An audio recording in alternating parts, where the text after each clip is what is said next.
कभी तुम्हें ऐसा फील हुआ है कि तुम उतने इंटेलिजेंट नहीं हो जितना लोग तुम्हारे आसपास लगते हैं? जैसे सब लोग चीजें तुमसे ज्यादा जल्दी समझ लेते हैं और तुम बस पीछे रह जाते हो। लेकिन अगर मैं तुम्हें बताऊं कि हो सकता है तुम्हारा ब्रेन एक्चुअली एवरेज से ज्यादा पावरफुल हो, बस उसकी साइंस इतनी ऑब्वियस नहीं होती। एंड तक बने रहो, क्योंकि ये 10 क्लूज रिवील करते हैं कि तुम्हारी इंटेलिजेंस शायद उस लेवल पर काम कर रही है जिससे ज्यादा लोग नोटिस ही नहीं करते। नंबर 10 वो साइन है जो हिस्ट्री के कई जीनियसेस में कॉमन था। चलो स्टार्ट करते हैं। पॉइंट नंबर 1, तुम खुद से बातें करते हो। सुनने में थोड़ा स्ट्रेंज लगता है, लेकिन रिसर्च के अकॉर्डिंग जो लोग अपने थॉट्स को बोलकर एक्सप्रेस करते हैं वो आइडियाज को फास्टर प्रोसेस करते हैं और उन्हें ज्यादा टाइम तक याद रखते हैं। जब तुम खुद से बात करते हो तो तुम एक्चुअली अपने ब्रेन को गाइड कर रहे होते हो। हिस्ट्री के कुछ ग्रेटेस्ट थिंकर्स भी ऐसे ही प्रॉब्लम सॉल्व करते थे। इसलिए अगर तुम कभी खुद से हल्के हल्के बोलते हुए पकड़े जाओ तो शायद तुम्हारा ब्रेन डीप थिंकिंग मोड में होता है।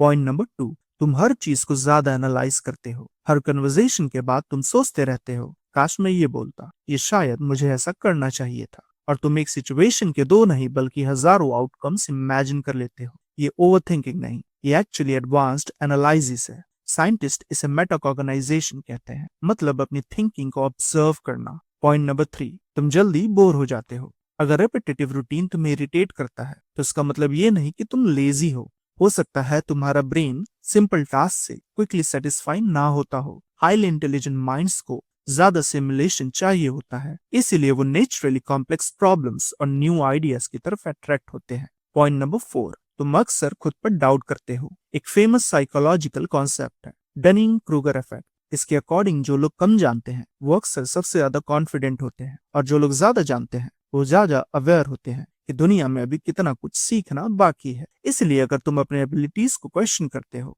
तो हो सकता है तुम एक्चुअली ज्यादा अवेयर हो। पॉइंट नंबर 5, तुम रात को ज्यादा एक्टिव होते हो। कुछ स्टडीज ने ऑब्जर्व किया है कि जो लोग लेट नाइट थिंकर्स होते हैं वो कई बार क्रिएटिव प्रॉब्लम सॉल्विंग में बेटर परफॉर्म करते हैं। रात के टाइम डिस्ट्रैक्शंस कम होते हैं और जब दुनिया थोड़ी क्वाइट हो जाती है तब ब्रेन को फ्रीली एक्सप्लोर करने का चांस मिलता है। इसी वक्त कई यूनिक आइडियाज जन्म लेते हैं। पॉइंट नंबर 6, तुम छोटी छोटी आवाजों को नोटिस करते हो। क्लॉक की टिकिंग, बैकग्राउंड का हल्का सा नॉइस या किसी का लाउड ब्रीदिंग। अगर ये सब तुम्हें डिस्टर्ब करता है जबकि दूसरे लोग नोटिस भी नहीं करते तो हो सकता है तुम्हारा ब्रेन इन्वायरमेंट को ज्यादा डिटेल में प्रोसेस करता हो। इससे तुम पैटर्न्स जल्दी डिटेक्ट कर पाते हो, लेकिन कभी कभी ये ओवरलोड भी क्रिएट कर देता है। पॉइंट नंबर 7, तुम काम लास्ट मोमेंट पर करते हो। कई लोग इसे लेजीनेस समझते हैं, लेकिन साइकोलॉजी में कॉन्सेप्ट है एक्टिव प्रोक्रेस्टिनेशन। इसका मतलब है तुम्हारा ब्रेन तब तक फुली एंगेज नहीं होता जब तक कोई चीज एक्चुअली इंपॉर्टेंट ना हो जाए, और जब डेडलाइंस क्लोज आती हैं तब तुम्हारा फोकस सडनली मैक्सिमम लेवल पर चला जाता है। पॉइंट नंबर 8, तुम रैंडम डिटेल्स याद रखते हो। कभी कोई छोटा सा फैक्ट जो किसी डॉक्यूमेंट्री में सुना था, या कोई रैंडम लाइन जो किसी ने सालों पहले बोली थी। अगर तुम्हें ऐसी चीजें याद रहती हैं तो ये तुम्हारे स्ट्रॉन्ग मेमोरी प्रोसेसिंग का साइन हो सकता है। इसलिए कभी कभी तुम चाबियां भूल जाते हो, लेकिन एक ओल्ड मूवी का डायलॉग परफेक्टली रिपीट कर सकते हो। पॉइंट नंबर 9, तुम इमोशंस डीपली फील करते हो।